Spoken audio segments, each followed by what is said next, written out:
Warriors. Good evening. It's a little later. It's like 11:30.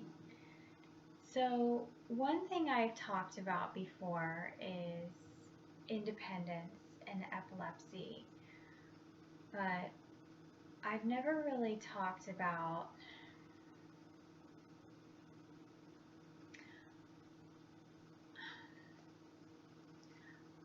I mean, it's weird. Like I have that now, like in a lot of ways, but you know, previously I didn't. There's periods that you go through. There's periods that I went through with my epilepsy. Like I wasn't always like that. If you've watched my videos, it's been it's been a battle for me, as I'm sure it has you. And it's been it's been 15 years for me, so it's not like it took a year and I turned around. That's why I come with this advice, and I want to talk about it and tell you like what happened and what I went through, and I feel like um, responsible to give you this story that I've lived through, because it's really something that I've truly lived for so long. But so I've talked about this independence, but I haven't necessarily shared the other side of this independence. Um, and like I mentioned, there was a time where I was having this just messed up amount of seizures. And my background is I wasn't born with epilepsy. I'll just give you a super short synopsis. And then I had a couple car accidents that led to me having epilepsy. I had a couple brain injuries. Um, you hit your head once, you hit it again. It's like punching a bruise. You just become, sensitive to any injury. You keep injuring the same area, it's going to be easy. It's going to be easy to hurt it more. So that's essentially what happened. Um, but what I went through, because you know my seizures started out pretty light, and I was almost in denial to that I was even having seizures because they were so infrequent, and they were so, like, I would have a seizure and I didn't even recognize, I didn't know what was going on. I was like 19. I was like, whatever, you couldn't tell me anything. Um, but then they became to a point where, I was having so many, it just completely changed my life, where I had to change my work schedule, where I had to work from home, and that's also a luxury, and it was something that I was blessed to do.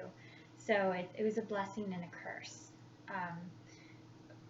Definitely something I completely appreciated, but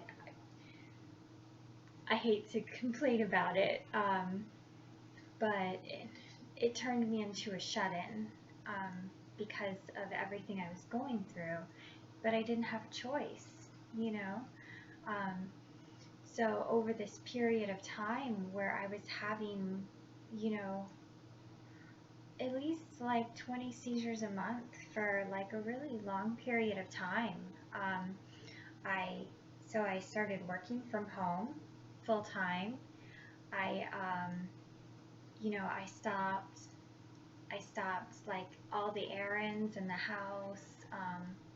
The person that I was dating, he pretty much ran the errands. Um, that wasn't me. That wasn't on me. And if it was, I didn't drive. I stopped driving.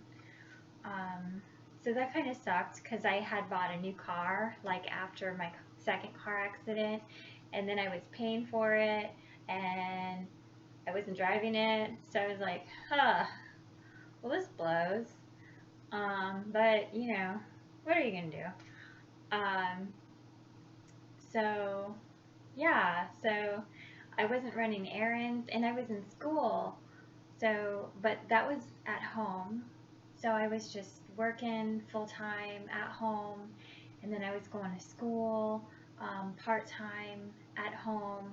I was having like a crazy amount of seizures. Um, and then I wasn't going out, obviously, like seizure girl, or like my sister. She calls me like sometimes like her shaky sister, which doesn't offend me. We're silly, so she's silly. It's okay.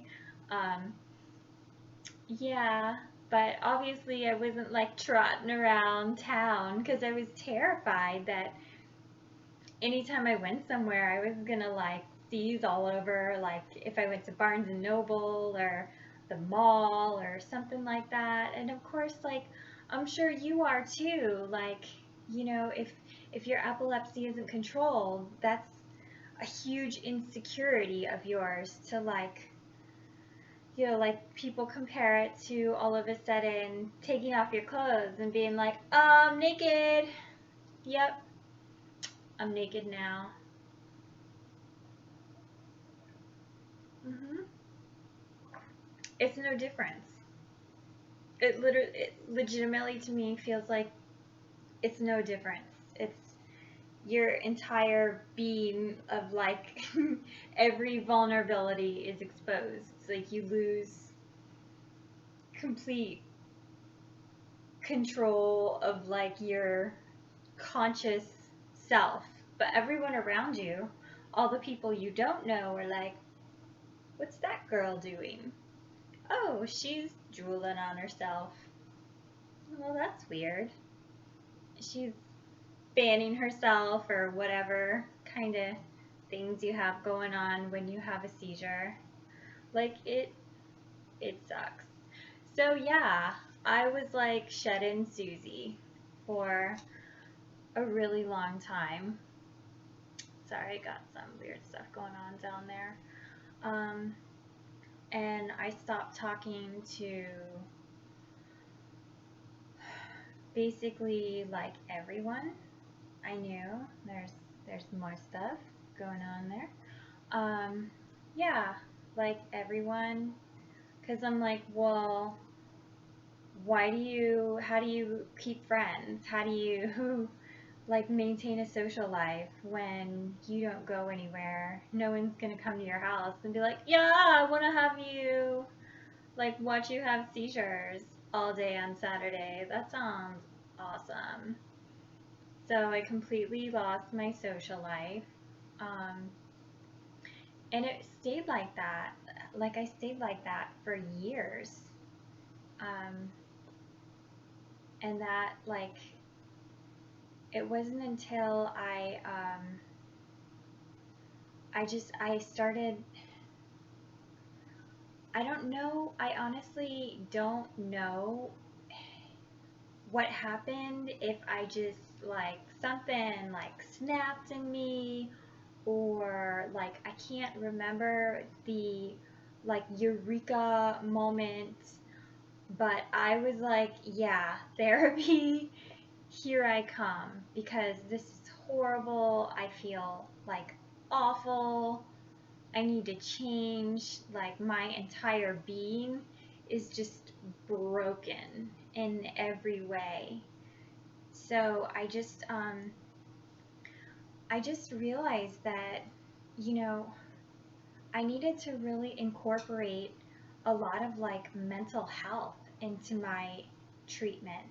And it was strange because um, it wasn't necessarily suggested by all of my by really any of my doctors until like way later in the game. I did have one epileptologist that suggested it, which was super cool, but I had been doing it prior to her suggestion.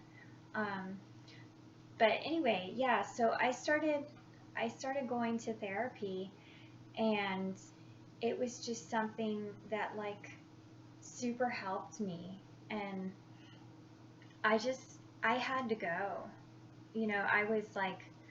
I was walking. I had like phone visits, and I mean, once a week, I would like skip home. I found a church that had therapy, and I would like run there, and I would skip home, and I would have visits on my computer, and I just kept noticing that I was in such a great mood every time I would complete my therapy. And it started like, because it was helping my mood so much, it just took my stress level down, which for me helped me have a little bit less seizures, because for me, emotional stress is a trigger. So it's just with epilepsy, and I'm pretty sure this is the case with health in general, but especially epilepsy, it's an overall health like attack. Like, you can't just be like, oh, I took this pill and that's it. Like, I mean, maybe for you that works, but it didn't for me. So I got my like merry little butt into into therapy, and I just wanted to share that it like majorly helped me, because I just needed to. I was so bummed out from just having like so many seizures that I just couldn't. It's weird. It was like this cycle of like, the more seizures I had, the more seizures I was gonna have. Um, it's a really strange like phenomena, but it's kind of the case, and that actually happens in the brain too, because the more, well, that's a rabbit hole. I'm not going to go down that, but that is actually something that does happen in the brain. So it is medically, it's super important that you do get control of your seizures, like as fast as you possibly can, and for as long as you possibly can, because your brain will start to remember your seizures physically. So, don't mess around with that. Just, I learned that the hard way. So I promise, take it from me, do that, okay? I promise. That's not bad advice. That's coming straight from the smarty pants doctors at Cleveland Clinic, right out of the horse's mouth. Yep. Anyway, but I just wanted to share that with you, that like, if you're struggling with control of your epilepsy, don't be afraid to bring some mental health into your treatment. And like, I found success with it, and I have no doubt that you would find success with it. Bring an exercise regimen into your treatment. Don't get crazy, because sometimes you can't, if you overexert yourself, it can cause more seizures. Um, but this is mainly centered around mental health. And there are a lot of different kinds of treatment. There's talk therapy, there's cognitive behavioral therapy, there's EMDR therapy, there's like rapid eye movement therapy, or REM. There's art therapy, which is something new that's like super cool. There's a lot of online therapy. You can see social workers, you can see LMHC therapy. None of this is around taking a pill for like seeing a psychiatrist. This is all like, like I said, social worker, LMHC type of people that aren't necessarily going to write you a prescription. Also, meditation is something that I found super helpful it kind of falls, to me, I consider that another form of therapy. So this is all just centered around bringing your mind and your stress down to a place that is just like a little bit more chill.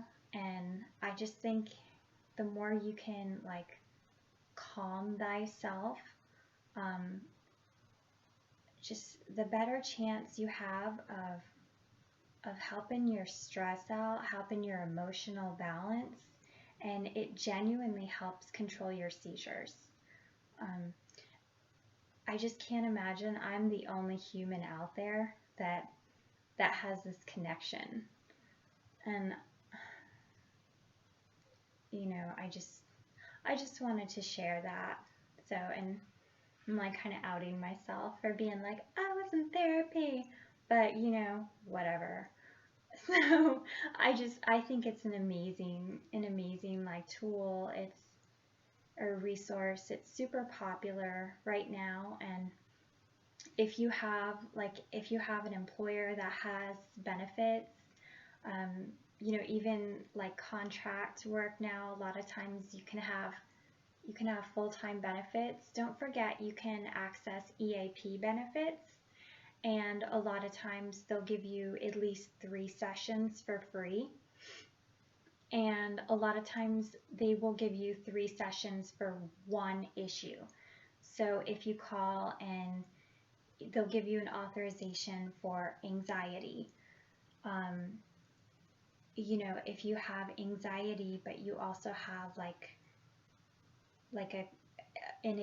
another issue, I'm not sure if that's considered a comorbidity. I'm probably misquoting, but if you have anxiety and work stress, or some other kind of stress, you can get an authorization for an additional 3 sessions. So, and these are free. So there's a lot of free resources out there that you don't have to pay for, that can give you some good opportunities. Your church or churches in your area, your pastors can talk to you for the same kind of outlet. So yeah, I just wanted to share that. I just kind of felt like it was just a good time to bring that up. And if you're wondering my bandages, I feel like I had this on the other day, but it was bigger, and I didn't want people to think that I was like a wrist cutter. Now it's just on my hand, but I actually got, I was riding my bike the other day, because obviously I don't drive. I was riding my bike, and this lady had a dog, and for some reason the dog felt like lunging at me, and it totally bit my hand, and that was not very nice. So yeah, I had to go get like stitches because it wanted to rip my hand open. So I was like, all right, I don't like you either very much. That dog, I would say, probably should go to some therapy, maybe like a little bit of anger management. But anyway, so yeah, I just wanted to bring that up. I hope you guys all have a great Memorial Day weekend, and I'll talk soon. Take care. Bye-bye.